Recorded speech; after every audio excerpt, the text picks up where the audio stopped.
Hi guys, hope you're doing all okay. You join me in the Batcave, as I like to call it, on this horrible wet Saturday morning. We're going to be replacing the steering wheel today. Had a used one arrive from the bay.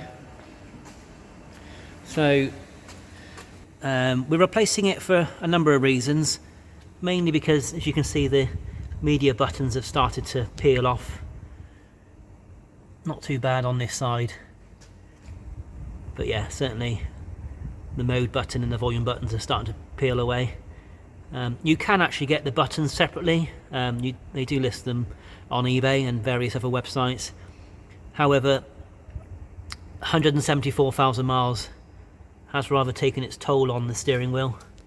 A lot of this is probably just muck, but you can see towards the top there, it has started to lose the leather, sort of ripply in places, so it's not really viable for me just to replace the buttons. So yeah, we're getting a whole new steering wheel replaced today. Like I said, got it off eBay, cost me about £40, and it's probably the best of the bunch that are on there. The trouble is, when you're buying things that are used, they're never going to be in tip-top condition, especially at that price. There was some on there for sort of 150 quid, which weren't much better, to be fair. So let's go and take a look at the steering wheel in question. So it came well packed, to be fair. I can't knock the seller for that. So let's just pop it over down here so we can have a good look at it. So it's a like for like. The only thing I would say, which is a bit of a bonus, because I think it will go quite well inside with the red lighting, is you can see it's got red stitching, whereas the old one has got black stitching. So I'm not sure what sort of models came with the red stitching, but pleased with it. But more importantly, you can see the buttons, although a little bit dirty, which we can clean up, are certainly in better condition than what's currently on there. Same with this side as well. And you can actually see the difference. You can actually see the little dimples in the steering wheel and the top of the steering wheel on this one. Of course there's wear to it, slight wear to it, but nowhere near in comparison to the old one. So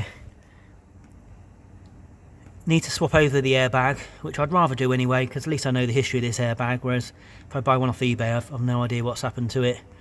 I've noticed there are a couple of lugs missing, which hopefully I can swap over from the old steering wheel. To get the airbag off, there are 5mm socket screws, one there, one the other side, and one just under here, which we need to turn the steering wheel to, can't really see because of the light, but to turn the steering wheel to access. So that gets the airbag off. You've then got some connections that go to these media buttons here to light them up, and you've got like a massive nut in the middle there to remove the steering wheel. So yeah, we'll get the steering wheel off and we'll see how we get on. Just forgot to mention that if you're doing this at home, make sure you disconnect the battery.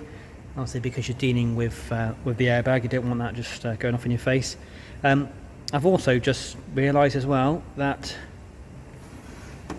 the tailgate struts need replacing now as well. So, like I said before, it's a thing with an Alfa.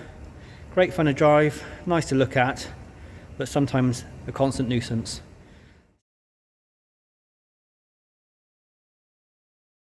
A few moments later.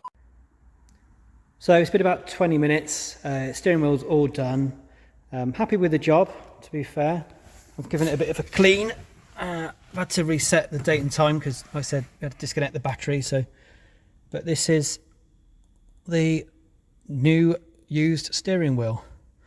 So instantly a lot better. You can see little details like the little indents in the steering wheel which were worn on the old one. Steering button controls all okay.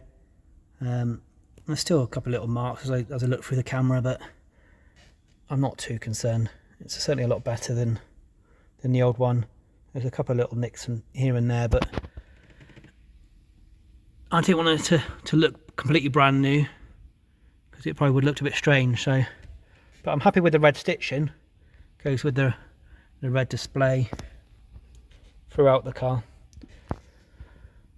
So yeah, pleased with that. I didn't want to record the footage of me doing it. I know that's normally the best part, but it was a bit of a faff.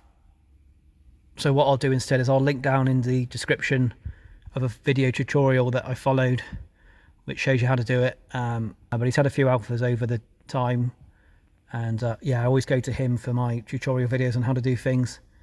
So yeah, I'd highly recommend checking him out if you need anything doing on your Alfa.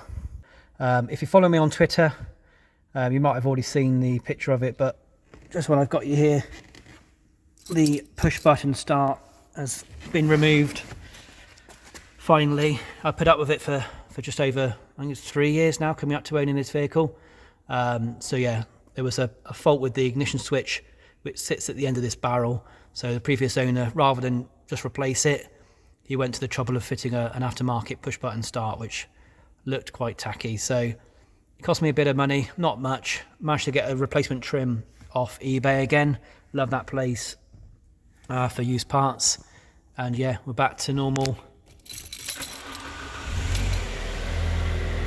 starting. But yeah, apart from that, that's it guys. Thanks very much for watching. It's a short video, but those are sometimes often the best. And I'll catch you soon. Have a good day.